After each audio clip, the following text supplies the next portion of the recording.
Greetings, everyone. Well, I am here once again. Didn't expect to do an In the Know, but we have been getting a lot of questions now that we're approaching the end of the year, and everyone's thinking about what will hold, what will next year hold. And so I'd like to take a moment to answer those questions. This will be pretty quick compared to the typical In the Know, but we were getting enough questions that I felt, okay, let's just do this one more time. So the first question, our market outlook for 2023, inflation, interest rates, corporate earnings, and how innovation should fare in that environment. Okay, well, we know that we're getting a lot of deflationary signals, but the Fed isn't really buying into that yet. We think that the bond market, though, will start to convince the Fed. So the bond market is telegraphing either much lower than inflation, lower than expected inflation, or recession, or both. And we've seen the 10-year Treasury bond yield drop from 4.25 to 3. It got down to 3.45. It's around 3.6 right now. So that doesn't leave very much room. If you assume that the long bond is kind of a proxy for how fast nominal GDP will grow, it doesn't leave enough room for much growth and inflation. And we also know that the market always leads the Fed. And I think the bond market is speaking very loudly. Jeff Gundlach, very interestingly, DoubleLine's famous bond investor, very, very successful. He has made the point, okay, it does look like inflation's coming down. Why is it going to stop at 2%? And we would agree with that. We're seeing a lot of deflation in the pipeline. Commodity prices, discounts at retail during the holiday season to clean the shelves of massive inventories. So we think that's going to show through in terms of inflation. And very importantly, housing has taken it on the chin this year. Usually the Fed is very sensitive to that. Autos as well. They really went nowhere, and now used car pricing is down 14% on a year-over-year basis. So inflation will come down, and innovation actually is going to be part of that equation. The truly disruptive innovation platforms around which we have centered our research, so gene sequencing, robotics, energy storage, artificial intelligence, and especially artificial intelligence, as well as blockchain technology. All of them are deflationary in nature. Good deflation, it should cause a boom in the products and services associated with innovation. But deflation, another source of deflation. So our confidence there is building. We've been right on the inventory build, the commodity price decline. And I think normally the market would have responded already. The market is waiting for the Fed. And we think the Fed's rhetoric will change first, and then its actions will change. And we think that's all going to take place in 2023.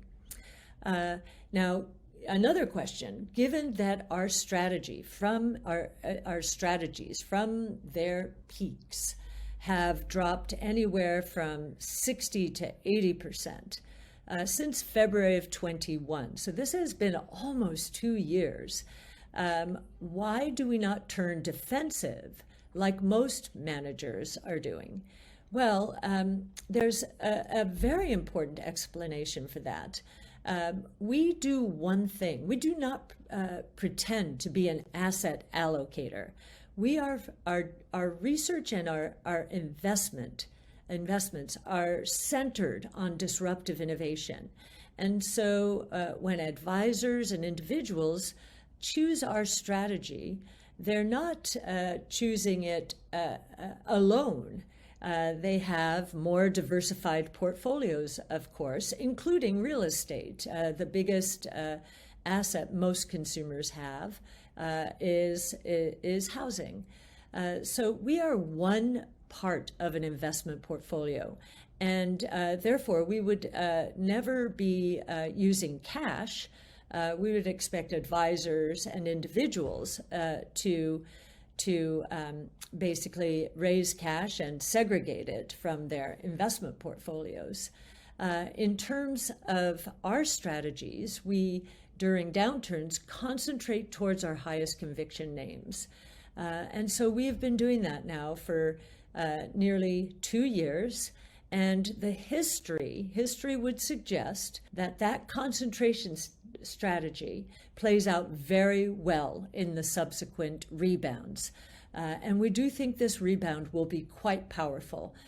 This year has been the most difficult year of my career, worse than 08-09, and I would venture to say that it has been the most difficult year of many investors' careers.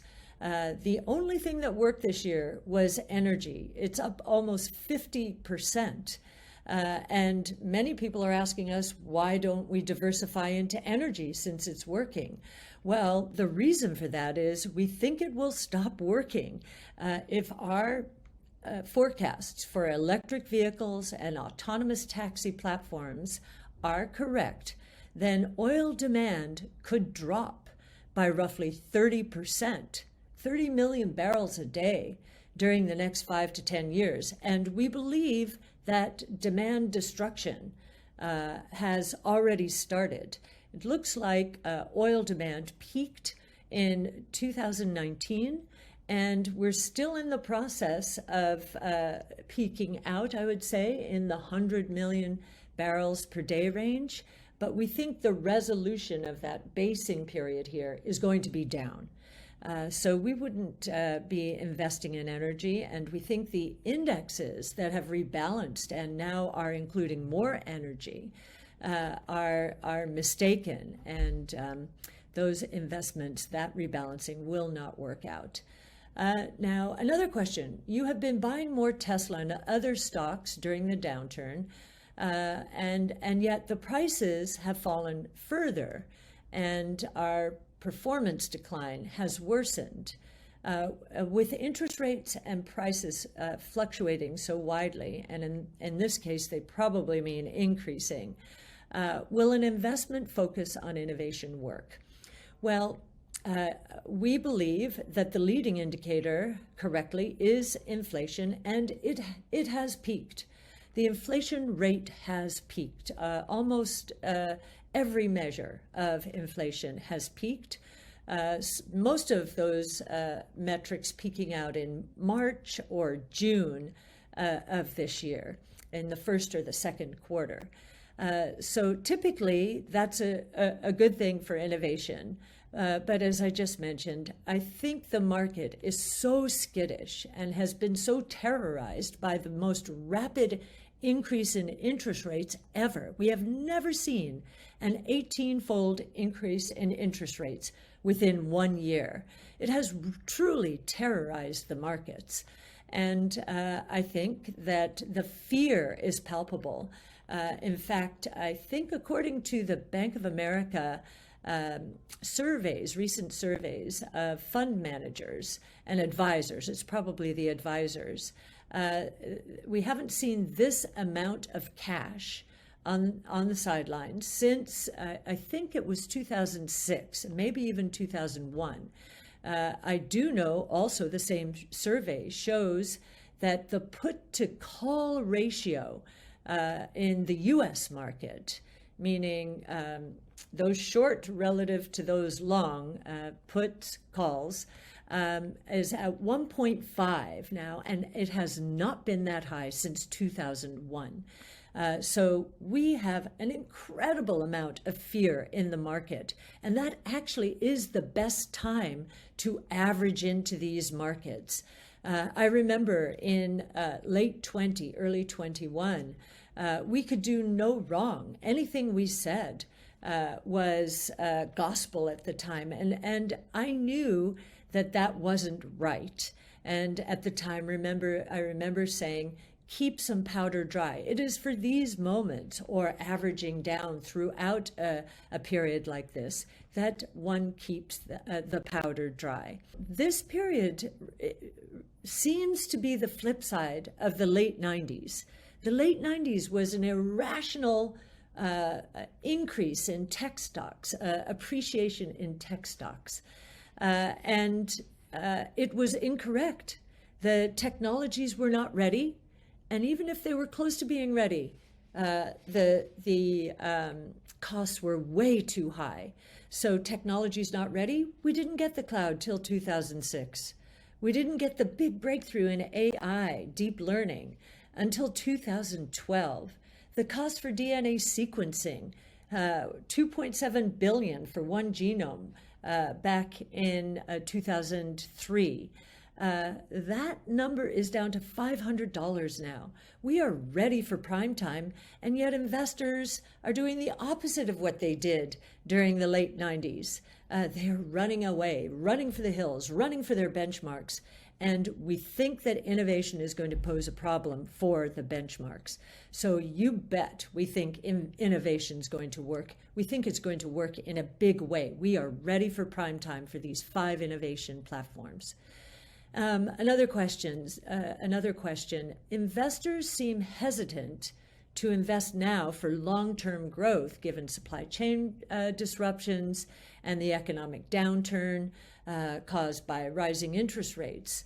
Why do we believe that now is a once-in-a-century investment opportunity? Well, a couple of reasons. Innovation solves problems. And we have a lot more problems now, even more than during COVID. We have corporations now experiencing margin pressure, and we have individuals, consumers, perhaps worrying about their jobs. And when we get into a period like this, businesses and consumers are willing to change the way they do things. And they embrace innovative solutions to their problems. Now, this once in a century is not an understatement. We have not seen more innovation platforms evolve at the same time ever. The closest is about 100 years ago: telephone, electricity, and automobile. Interestingly, back then, we were just getting over a pandemic, the Spanish flu, and over a war, World War I. And at the same time, we were experiencing incredible innovation. And so very similar dynamics. And what happened?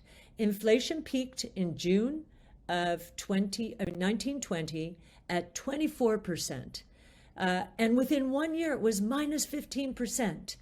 We think we're going to experience a mini version of that during the next year. And then what happened? We launched into the roaring 20s when the stock market had, I believe it was a compound annual rate of returns of 25% for the next 8 years. The roaring 20s, we think we have a setup here for the roaring 20s, and it is all around innovation. So again, we do think about you every day. We are heavily invested not only in our own funds, all of us at ARK, but in our own company. We truly believe that our research is the best on innovation in the market. We give it away.